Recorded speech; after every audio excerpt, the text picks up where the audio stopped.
আসসালামু আলাইকুম প্রিয় দর্শক, অন্য মঞ্চের আলোচনায় আপনাদের সকলকে আমন্ত্রণ জানাচ্ছি। মার্কিন রাষ্ট্রদূত বাংলাদেশের রাজনৈতিক অঙ্গনে মূল যে বার্তাটা নিয়ে আসতে চাইছেন সেটা হচ্ছে যে একটা অন্তর্ভুক্তিমূলক স্থিতিশীল পরিবেশ সৃষ্টি করা যায় কিনা, এবং নয়াদিল্লিতে গত কয়েক মাসের খবর অনুযায়ী ট্রাম্প প্রশাসনের রদবদলের পর থেকে ওই প্রশাসনের বিভিন্ন ব্যক্তিবর্গ আওয়ামী লীগ নেতৃবৃন্দের সঙ্গে কিন্তু মার্কিন যুক্তরাষ্ট্রের তরফে সাক্ষাৎ করেছেন দিল্লিতে, এবং প্রত্যেকেই কি অবস্থায় কোন নেতৃত্বের অধীনে কি পরিসরে আওয়ামী লীগ রাজনৈতিক ময়দানে বাংলাদেশে ফিরতে পারে, একটা অন্তর্ভুক্তিমূলক পরিবেশ তৈরি হতে পারে, সে আলাপটা হয়েছে। বাংলাদেশে নতুন মার্কিন রাষ্ট্রদূত হিসেবে দায়িত্ব নিতে ব্রেন্ট ক্রিস্টেনসেন আজ ঢাকায় পৌঁছচ্ছেন। গত কয়েক মাস ধরেই এই আলাপ ছিল যে নতুন মার্কিন রাষ্ট্রদূত আসছেন, কারণ 2024 এপ্রিলে বহুল আলোচিত পিটার হাস মার্কিন রাষ্ট্রদূতের দায়িত্ব ছাড়বার পর আর কোনো পূর্ণাঙ্গ রাষ্ট্রদূতকে বাংলাদেশে পাঠায়নি মার্কিন যুক্তরাষ্ট্র। তারপর থেকে ইশার্স দ্য অ্যাফেয়ার্স হিসেবে ট্রেসি অ্যান জ্যাকবসন দায়িত্ব পালন করছিলেন মার্কিন রাষ্ট্রদূত হিসেবে। তো এই দফায় ব্রেন্ট ক্রিস্টেনসেন আসছেন মার্কিন যুক্তরাষ্ট্রের প্রশাসন বদল হওয়ার পরেও। পিটার হাস ছিলেন জো বাইডেন প্রশাসনের সর্বশেষ রাষ্ট্রদূত, এবং মনে থাকবে নিশ্চয়ই যে ভীষণভাবে রাজনৈতিকভাবে তৎপর ছিলেন তিনি, এবং 2022 থেকে 24 তার পুরো সময়কালটাই তিনি এমনভাবে ব্যয় করেছেন যে বোঝা যাচ্ছিল মার্কিন যুক্তরাষ্ট্র বাংলাদেশে শেখ হাসিনা সরকারের পতন চাইছে, এবং তার জন্য তারা সকল রকম কূটনৈতিক রাজনৈতিক অস্ত্র ব্যবহারে প্রস্তুত। ট্রাম্প প্রশাসন এসে তার বিশ্বস্ত সকল ব্যক্তিবর্গকে এই পুরো অঞ্চল জুড়েই বসাচ্ছেন। সারা পৃথিবীতেই এই রদবদলটা হয় মার্কিন যুক্তরাষ্ট্রে সরকার বদলের পর। এখন ব্রেন্ট ক্রিস্টেনসেনকেও তিনি যে পাঠাচ্ছেন, ট্রাম্প প্রশাসন যে পাঠাচ্ছে, স্বাভাবিকভাবেই দুটো লক্ষ্য খুব গুরুত্বপূর্ণ, দুটো তিনটে লক্ষ্য খুব গুরুত্বপূর্ণ। এক রাজনৈতিক লক্ষ্য, এক বাণিজ্যিক লক্ষ্য, আরেক হচ্ছে নিরাপত্তা বিষয়ক লক্ষ্য। এবং এই ট্রাম্প প্রশাসনের ক্ষেত্রে এই অ্যাসাইনমেন্টটাও আছে যে নিরাপত্তা বিষয়ক লক্ষ্যকেও কেন বাণিজ্যিক লক্ষ্যে, মানে সামরিক কেনাকাটাটা কেন মার্কিন যুক্তরাষ্ট্রে নিয়ে আসা যাবে না এই দেশগুলোর, সেই বিষয়টাতেও যাতে আলাপ করা হয়। রাজনৈতিক লক্ষ্যটা এই দফায় মার্কিন যুক্তরাষ্ট্রের জন্য অত্যন্ত গুরুত্বপূর্ণ, কারণ তারা জুন জুলাই থেকে এই বার্তা পরিষ্কার করেছে যে তারা অন্তর্বর্তীকালীন সরকার ইউনূস সরকারের কাছে দ্রুত একটা নির্বাচন চায়, এবং সেই নির্বাচনের মাধ্যমে একটা গ্রহণযোগ্য সরকার বাংলাদেশে আসবে যারা একটা স্থিতিশীলতা দিতে পারবে, এমন একটা সরকার চায়। এবং সেক্ষেত্রে আমি আপনাদের বলেছি যে আমার কাছে মনে হয়েছে জুলাইয়ে মার্কিন chargé d' affaires Tracey Ann জ্যাকবসনের বাংলাদেশ থেকে লন্ডন গিয়ে তারেক রহমানের সঙ্গে সাক্ষাৎ করে আসার বিষয়টা একটা নিশ্চিত বার্তা যে মার্কিন যুক্তরাষ্ট্র একটা নির্বাচন চায়, এবং সেই নির্বাচনে একটা মধ্যপন্থী সরকার চায়, এবং সেখানে তারা বিএনপি এবং তারেক রহমানকে পছন্দ করে রেখেছে। এমন একটা পরিস্থিতিতে আসলে ব্রেন্ট ক্রিস্টেনসেন যখন আসছেন তখন তিনি কি অ্যাসাইনমেন্ট নিয়ে আসছেন মূলত সেটা কিন্তু আবার প্রকাশ্য, কারণ রাষ্ট্রদূত যখন প্রেসিডেন্ট মনোনয়ন করেন মার্কিন যুক্তরাষ্ট্রে, তারপর তারা একটা প্রকাশ্য সেনেট শুনানির মুখোমুখি হন, এবং সেই সেনেট শুনানিতেই পরিষ্কার হয়ে যায় যে কোনো দেশে একজন রাষ্ট্রদূতকে কি অ্যাসাইনমেন্ট দিয়ে মার্কিন প্রশাসন পাঠাচ্ছে। ব্রেন্ট ক্রিস্টেনসেনের এই শুনানি যখন অনুষ্ঠিত হলো অক্টোবর মাসে, তখন সরাসরি সেনেটে তাকে জিজ্ঞেস করা হয়েছিল যে বাংলাদেশের অন্তর্বর্তীকালীন সরকারের সঙ্গে কমিউনিস্ট চীনের যে একটা মানে খুবই ঘনিষ্ঠ সম্পর্ক গড়ে উঠেছে, এই প্রভাব কমাতে সামরিক পরিসরে চীনের সঙ্গে বাংলাদেশের অন্তর্বর্তীকালীন সরকারের সহযোগিতা কমাতে ব্রেন্ট ক্রিস্টেনসেন কি করতে পারবেন। সরাসরি তাকে এই প্রশ্নটা ওই সেনেট শুনানিতে করেছিলেন নেব্রাস্কা থেকে নির্বাচিত রিপাবলিকান পার্টির সেনেটর পিট রিকেটস, এবং তিনি বলেছিলেন আমরা ওখানে একটা হুমকির মুখোমুখি হচ্ছি, এবং তা হলো কমিউনিস্ট চীন, এবং বাংলাদেশ ও কমিউনিস্ট চীনের মধ্যে সামরিক সহযোগিতা ক্রমাগত বেড়ে চলেছে। সম্প্রতি কমিউনিস্ট চীন একটা কৌশলগত গুরুত্বপূর্ণ বাংলাদেশি সাবমেরিন ঘাঁটি সংস্কার করেছে যাতে যুদ্ধজাহাজ ও সাবমেরিন দুটোই রাখা যায়। আর এ মাসেই খবর এসেছে, মানে অক্টোবরেই খবর এসেছে যে বাংলাদেশের অন্তর্বর্তীকালীন সরকার সর্বোচ্চ 20টি চীন নির্মিত জে-10 যুদ্ধ বিমান কেনার পরিকল্পনা অনুমোদন করেছে। এছাড়াও সারফেস টু এয়ার মিসাইল, দীর্ঘ পাল্লার রেডারও তারা নাকি সংগ্রহ করবে চীন থেকে। এসবের মাধ্যমে চীনা প্রতিরক্ষা শিল্পের সঙ্গে আর্থিক ও কৌশলগতভাবে যে দীর্ঘমেয়াদী সম্পর্ক বাড়ছে সেটা কিভাবে সামাল দেবে মার্কিন যুক্তরাষ্ট্র, সেক্ষেত্রে কি করতে পারে, সামরিক ও রাজনৈতিক নেতৃবৃন্দের সঙ্গে যোগাযোগ স্থাপন করে এই মার্কিন রাষ্ট্রদূত, এই প্রশ্ন তাকে করা হয়েছিল। এবং তখন ব্রেন ক্রিস্টেনসন পরিষ্কার বলেছেন যে তিনি বাংলাদেশে এসে সামরিক এবং রাজনৈতিক নেতৃবৃন্দ, অন্তর্বর্তীকালীন সরকারকে বোঝাবেন যে চীনের সঙ্গে বেশি সম্পর্ক স্থাপনের, অতি ঘনিষ্ঠ হয়ে ওঠার ঝুঁকিটা। কারণ ট্রাম্প প্রশাসন একটা নতুন নীতি গ্রহণ করেছে যেটার নাম থিঙ্ক টুয়াইস অ্যাক্ট, এবং সেই অ্যাক্ট অনুযায়ী মার্কিন যুক্তরাষ্ট্র সরাসরি ব্যবস্থা নিতে পারে এমন রাষ্ট্রের বিরুদ্ধে যারা কিনা দুবার চিন্তা না করে চীনের সঙ্গে সামরিক ঘনিষ্ঠতা ক্রমাগত বাড়িয়ে চলে। মানে যারা বোঝে না যে চীনের সঙ্গে অতিরিক্ত সামরিক ঘনিষ্ঠতা বাড়ালে মার্কিন যুক্তরাষ্ট্রের সঙ্গে সম্পর্কের দূরত্ব সৃষ্টি হয়। কাজেই এটা হচ্ছে ইউনুস সরকারের জন্য প্রধানতম বার্তা ব্রেন ক্রিস্টেনসনের। এবং ব্রেন ক্রিস্টেনসন যখন বাংলাদেশে আসছেন তার আগেই পাকিস্তানে গিয়ে বাংলাদেশের বিমান বাহিনী প্রধান বলে এসেছেন যে তারা পাকিস্তান এবং চীনের যৌথ কারিগরি সহযোগিতায় নির্মিত যুদ্ধ বিমান কিনতে যাচ্ছেন। চীনা যুদ্ধ বিমান তো আগে কিনেছেনই, এবং যেদিন তিনি নামছেন সেদিন পত্রিকার পাতায় খবর যে বাংলাদেশ সরকার সামরিক ড্রোন কারখানা স্থাপনে চীনের সাথে 608 কোটি টাকার চুক্তি স্বাক্ষর করেছে, এবং সেটা 6 জানুয়ারি হয়েছে, যখন এই অন্তর্বর্তীকালীন সরকারের 1 মাসেরও কম সময় বাকি। ব্রেন ক্রিস্টেনসন সেখানে এই প্রতিশ্রুতি দিয়ে এসেছেন মার্কিন প্রশাসনকে যে ফেব্রুয়ারিতে নির্বাচনটা হতে হবে, এবং সেই নির্বাচনের কে মার্কিন প্রশাসন এখন সবচেয়ে গুরুত্বপূর্ণ বলে মনে করছে, যাতে তারা এর পরের নির্বাচিত সরকার এবং সামরিক কর্তৃপক্ষকে চীনের সাথে ঘনিষ্ঠতার ঝুঁকিটা বোঝাতে পারে। মার্কিন যুক্তরাষ্ট্রকে খুশি করে রাখতে আবার জাতীয় নিরাপত্তা উপদেষ্টা খলিলুর রহমান গিয়ে কিন্তু গাজায় ট্রাম্পের যে বাহিনী গড়ে উঠছে, আন্তর্জাতিক স্থিতিশীলতা বাহিনী, সেখানে বাংলাদেশি সেনা পাঠাতে রাজি হয়ে এসেছেন। কাজেই ইউনুস চেষ্টা করছেন বটে, কিন্তু ব্রেন ক্রিস্টেনসন সম্ভবত এই এত কেনাকাটার বিষয়টা মাথায় রাখবেন এবং তারা একটা নির্বাচিত সরকারের দিকে যেতে চাইবেন।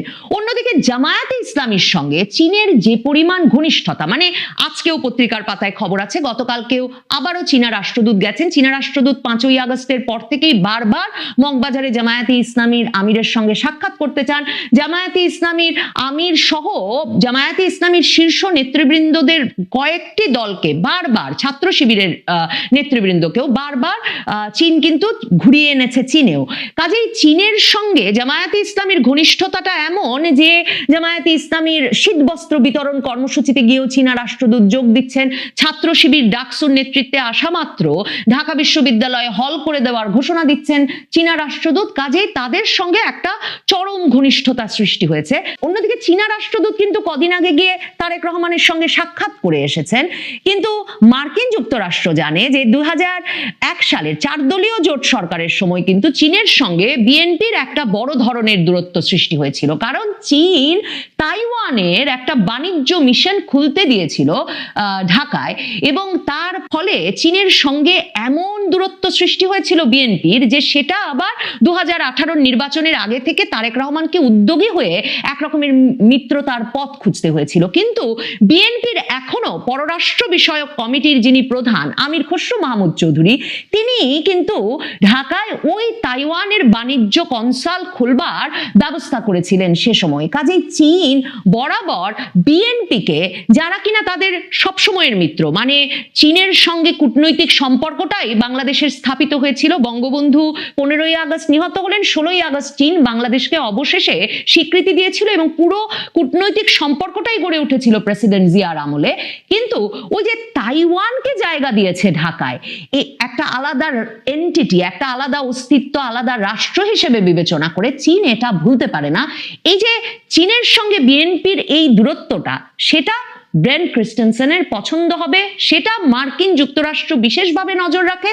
মার্কিন যুক্তরাষ্ট্রের সেক্ষেত্রেও এই হিসেবটা তারা করেছে যে এ দফায় যারা যারা রাজনৈতিক এবং নির্বাচনের ময়দানে আছে, সেখানে ইউনুস সরকার আর জামায়াতে ইসলামীর সঙ্গে চীনের যতটা নিঃশর্ত ঘনিষ্ঠতা দেখা যাচ্ছে এবং তারা চীনকে খুশি করতে যতটা উদ্গ্রীব, বিএনপি হয়তো ততটা উদ্গ্রীব নয়, বা বিএনপির সঙ্গে সেই ঘনিষ্ঠতার সম্পর্ক চীনের হবে না। মার্কিন রাষ্ট্রদূত বাংলাদেশের রাজনৈতিক অঙ্গনে মূল যে যে বার্তাটা নিয়ে আসতে চাইছেন সেটা হচ্ছে যে একটা অন্তর্ভুক্তিমূলক স্থিতিশীল পরিবেশ সৃষ্টি করা যায় কিনা।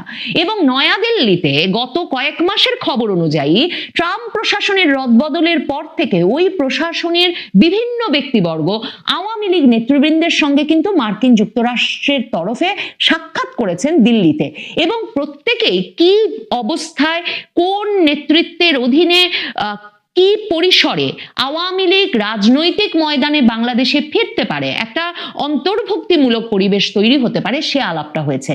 মার্কিন যুক্তরাষ্ট্র সর্বশেষ প্রচেষ্টা হিসেবে খলিলুর রহমানকে এ দফায়ও ওয়াশিংটনে অন্তর্ভুক্তিমূলক নির্বাচনের কথা বলেছে, তাই নয়, এর আগে যখন নভেম্বরে অজিত দোভাল খলিলুর রহমানকে আমন্ত্রণ জানিয়ে দিল্লি নিয়ে গেছেন তখনও মার্কিন যুক্তরাষ্ট্রের উপস্থিতিতে এই বার্তাটা দেওয়া হয়েছে যে মার্কিন যুক্তরাষ্ট্র একটা অন্তর্ভুক্তিমূলক নির্বাচন চায়। ব্রেন ক্রিস্টেনসন বাংলাদেশে এসেই নির্বাচনটিকে এগিয়ে নিতে, নির্বাচনের বিষয়টি নিশ্চিত করতে সকল রাজনৈতিক দলের সঙ্গে কথা বলবেন।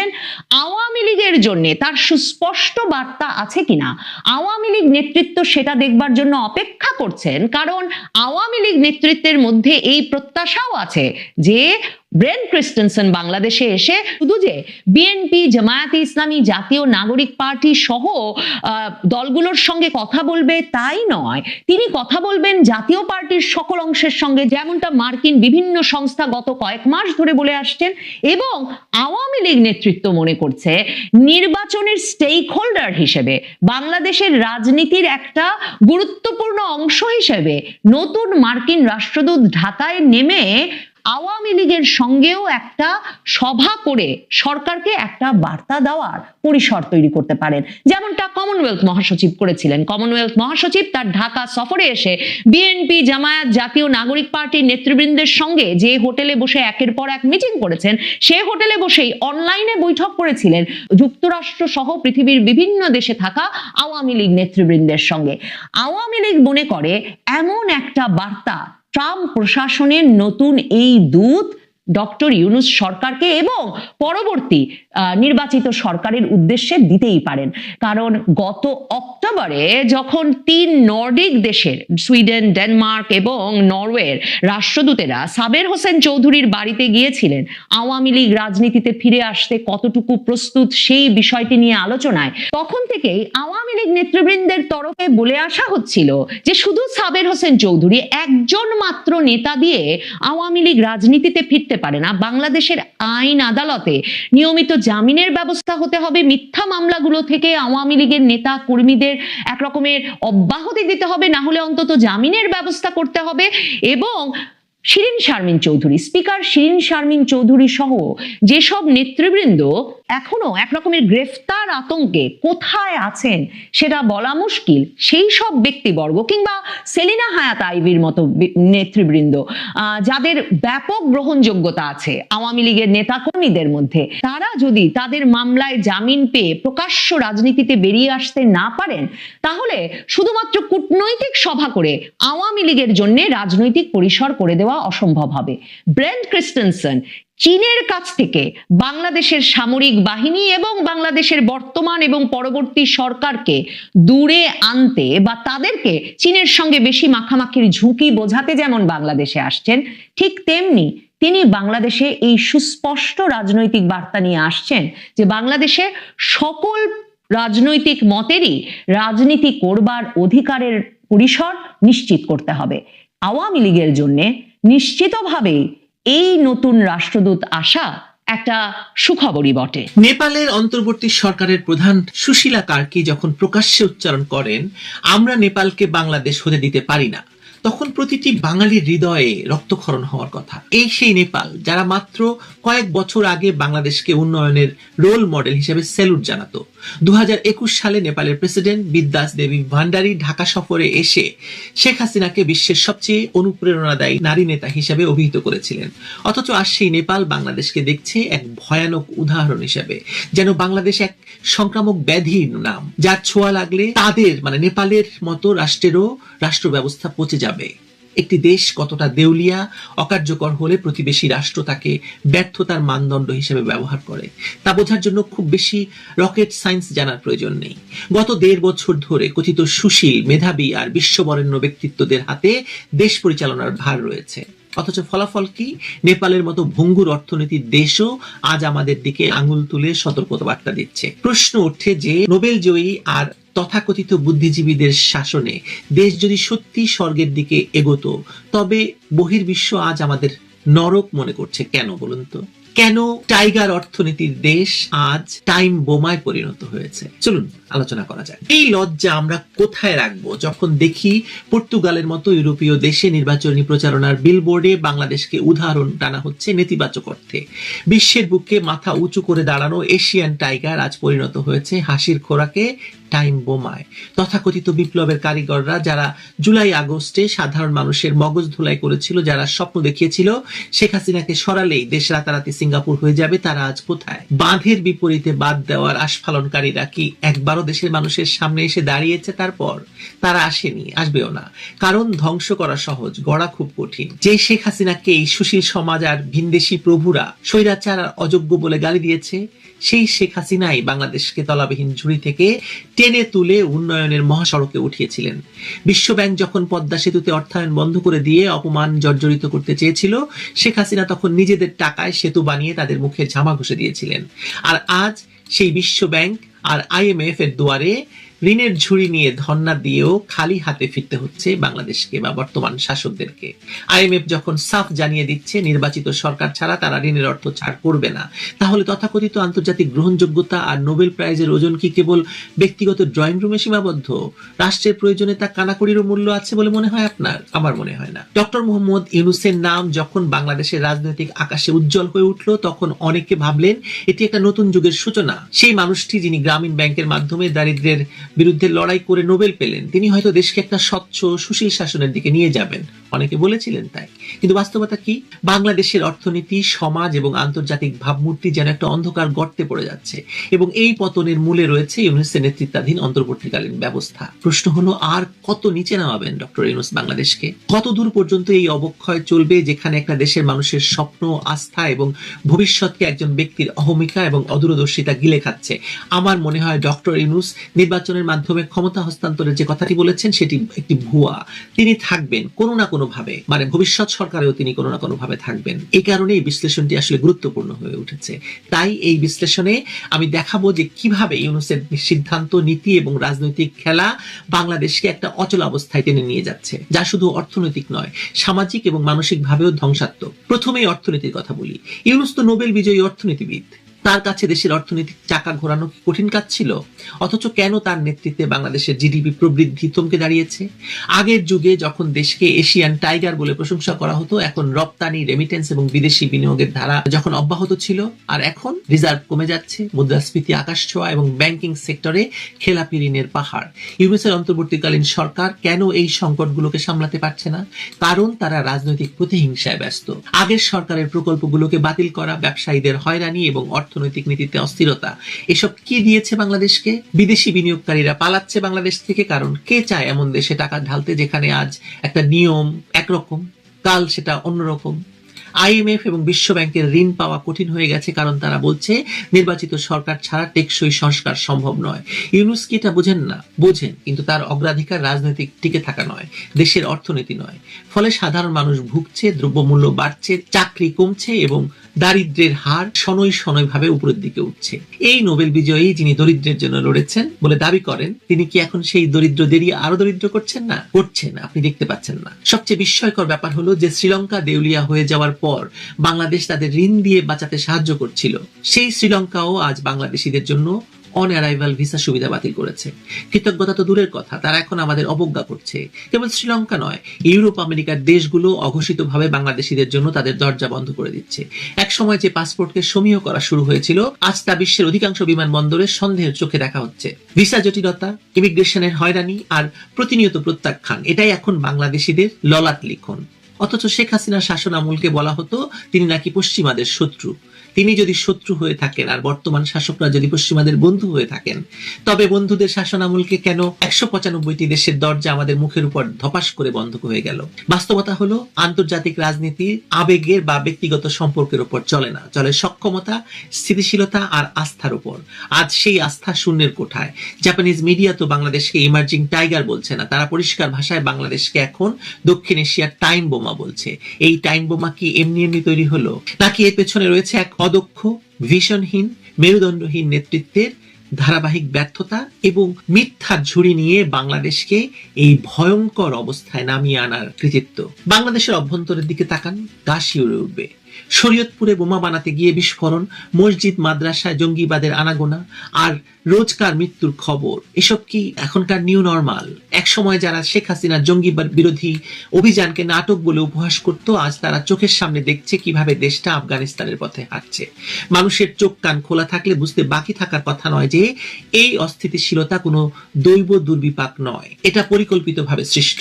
যখন রাষ্ট্রের নিরাপত্তা ব্যবস্থা ভেঙে পড়ে, গোয়েন্দা নজরদারি দুর্বল হয়ে যায় এবং প্রশ্রয় পায় উগ্রবাদ, জঙ্গিবাদ, তখন জাপান বা ইউরোপের দেশগুলো তো ট্রাভেল অ্যালার্ট জারি করবেই। তারা তো আর আমাদের মতো আবেগী নয় যে বোমার আওয়াজ শুনেও বলবে সব ঠিক আছে। তারা পরিসংখ্যান দেখে, বাস্তবতা দেখে। আর বাস্তবতা হলো বাংলাদেশ এখন আর নিরাপদ বিনিয়োগের জায়গা নয়, বরং এক বিপজ্জনক বদ্বীপ। সম্ভাবনাময় ডেল্টা আজ ভয়ঙ্কর ডেল্টা। জুলাই আগস্টের সেই ভয়ঙ্কর দিনগুলোতে যারা বড় বড় বুলিয়া উড়েছিল, যারা বলেছিল হাসিনার পতন হলেই দেশ দুধ আর মধুর নহর বয়ে যাবে দেশে, তারা চুপ কেন? দেশের অর্থনীতি যখন খাদের কিনারে, মূল্যস্ফীতি যখন আকাশচুম্বী, তখন সেই সব ফেসবুক বিপ্লবীরা গর্তে পালিয়েছে। আসলে তাদের উদ্দেশ্য কখনোই দেশের উন্নয়ন ছিল না, তাদের উদ্দেশ্য ছিল ব্যক্তিগত আক্রোশ চরিতার্থ করা আর প্রভুদের এজেন্ডা বাস্তবায়ন করা। তারা শেখ হাসিনাকে ঘৃণা করতেন, তারা বাংলাদেশের এই উন্নয়নকে সহ্য করতে পারতেন না। আর এতে সবচেয়ে বড় সহায়তা করেছে একদল বেঈমান আমলা আর সশস্ত্র বাহিনীর কিছু পদভ্রষ্ট সদস্য।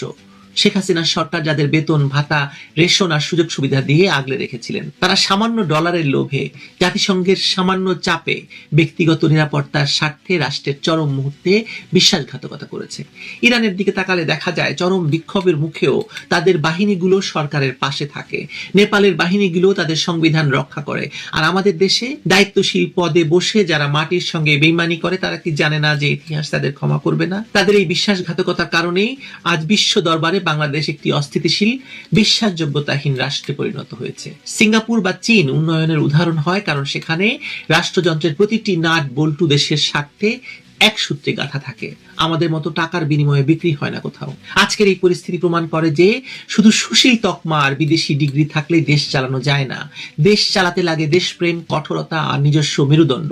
শেখ হাসিনাকে 21 বার হত্যা চেষ্টার পরও টিকে থাকার লড়াই, নিজের পরিবারের সকলকে হারানোর পরও দেশের জন্য কাজ করার যে স্পৃহা, তা কি বর্তমান শাসকদের মধ্যে ছিটে ফোটাও আছে?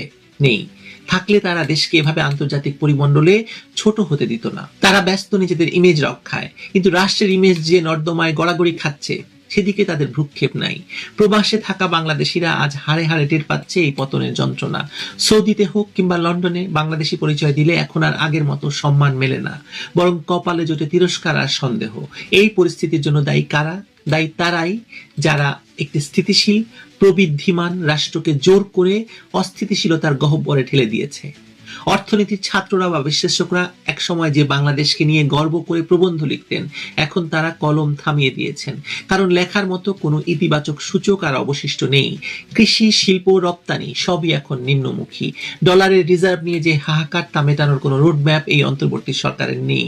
তারা বাজার থেকে ডলার কিনে রিজার্ভ বাড়তি দেখাচ্ছে। তাদের আছে কেবল কথার ফুলঝুরি আর অতীত সরকারের দোষ খোঁজার ক্লান্তিকর প্রয়াস। কিন্তু দোষারোপের রাজনীতি দিয়ে পেট ভরবে নাকি ভিসা মিলবে? জাপান টাইমসের প্রতিবেদন কিংবা বিবিসির ফিচারগুলো যখন আমাদের এশিয়ান টাইগার থেকে টাইম বোমায় অবনমন ঘটায়, তখন বুঝতে হবে আমরা খাদের কিনারে দাঁড়িয়ে নেই, আমরা গভীর খাদে পড়ে গেছি। এখন শুধু তলানিতে আঘাত করার অপেক্ষা তলানিটা ফুটো হয়ে গেলেই হবে। রাজনৈতিকভাবে তো ইউনূসের ভূমিকা একটা বিপর্যয়। তিনি তো সুশীল সমাজের প্রতিনিধি, কিন্তু তার অন্তর্বর্তীকালীন সরকার কি সত্যিকারের গণতান্ত্রিক? না। তার সরকার বৈধ? না। তার সরকার সাংবিধানিক? না। এটি একটি অস্থায়ী ব্যবস্থা যা দীর্ঘায়িত হচ্ছে এবং হতে যাচ্ছে। এর মাধ্যমে তিনি নিজেকে অপরিহার্য বানাচ্ছেন এবং ভবিষ্যতে তারেক রহমানের সরকার আসলেও তিনি যে তার সেই সরকারের গলায় ঝুলে থাকবেন তাতে কোনো রকম সন্দেহ নেই। নির্বাচনের কথা বলা হচ্ছে, কিন্তু আদৌ নির্বাচন হবে কি? তারা সকলেই আগের সরকারকে অযোগ্য বলে দোষারোপ করে, কিন্তু নিজেরা কি প্রমাণ করছেন? শেখ হাসিনার যুগে যাই অভিযোগ থাকুক, সেখানে অন্তত স্থিতিশীলতা ছিল, উন্নয়নের ধারা ছিল। ইউনূসের যুগে সেসব ভেঙে পড়েছে। তার রাজনৈতিক খেলায় সশস্ত্র বাহিনী, সুশীল সমাজ, বিদেশি শক্তির ভূমিকা ভয়াবহ রকম ভাবে আছে আমরা জানি। কেন তারা দেশকে একটা স্থায়ী গণতান্ত্রিক পথে নিয়ে যাচ্ছে না বলুন তো?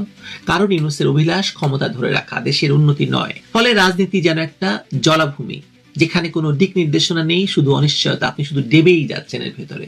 এই অনিশ্চয়তা দেশকে আরো নিচে ঠেলছে, কারণ গণতন্ত্র ছাড়া কোনো দেশ উন্নতি করতে পারে না। প্রশ্ন হলো ইউনূস কেন এমন করছেন? তার পটভূমি দেখলে বোঝা যায় নোবেল পাওয়ার পর তিনি একটা আন্তর্জাতিক ব্র্যান্ড হয়ে উঠেছেন, কিন্তু দেশের রাজনীতিতে তার অভিজ্ঞতা শূন্য। তিনি হয়তো ভাবেন তার খ্যাতি সবকিছু ঢেকে দেবে, কিন্তু বাস্তবতা ভিন্ন।